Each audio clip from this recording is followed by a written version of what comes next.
সাংবাদিকদের জন্য এই বছর সবচেয়ে বিপজ্জনক দেশ যুদ্ধবিধ্বস্ত ফিলিস্তিন। ফিলিস্তিনের পর এ তালিকায় আছে পাকিস্তান, বাংলাদেশ ও মেক্সিকোর নাম। চলতি বছর এখন পর্যন্ত ৫৪ সাংবাদিক পেশাগত দায়িত্ব পালন করতে গিয়ে বা পেশার কারণে হত্যার শিকার হয়েছেন। এর মধ্যে ১/৩ নিহত হয়েছেন ইসরায়েলি বাহিনীর হাতে। বিশ্বজুড়ে সাংবাদিকদের অধিকার নিয়ে কাজ করা আন্তর্জাতিক সংগঠন রিপোর্টার্স উইদাউট বর্ডার্স বা RSF এর এক প্রতিবেদনে এসব তথ্য তুলে ধরা হয়েছে। ১২ ডিসেম্বর প্রতিবেদনটি প্রকাশিত হয়। এই প্রতিবেদনের বরাত দিয়ে বার্তা সংস্থা AFP জানিয়েছে, নিহত ৫৪ সাংবাদিকের মধ্যে ১৮ জন নিহত হয়েছেন ইসরায়েলি বাহিনীর হাতে।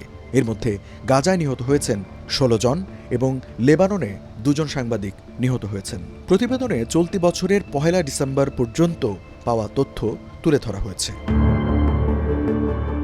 RSF এর প্রতিবেদন অনুযায়ী চলতি বছর সাংবাদিকদের জন্য সবচেয়ে বিপজ্জনক অবস্থানের তালিকায় আছে গাজা। এরপরই আছে পাকিস্তানের নাম, সেখানে ৭ সাংবাদিক প্রাণ হারিয়েছেন, আর মেক্সিকো ও বাংলাদেশে ৫ জন করে সাংবাদিকের প্রাণ গেছে। সারা বিশ্বে ৫৫ জন সাংবাদিক এই মুহূর্তে জিম্মি অবস্থায় আছেন। জিম্মিদের মধ্যে ২৫ জনই ইসলামিক স্টেট বা IS এর হাতে আটক রয়েছেন। পাশাপাশি ২০২৪ সালে ৯৫ জন সাংবাদিক নিখোঁজ হয়েছেন। নতুন করে এই তালিকায় এবছর ৪ জন অন্তর্ভুক্ত হয়েছেন। যে ৩ দেশে সবচেয়ে বেশি সাংবাদিক কারা অন্তরীণ রয়েছে সেই দেশগুলো হল চীন ১২৪ জন, মিয়ানমার ৬১ ও ইসরায়েল ৪১।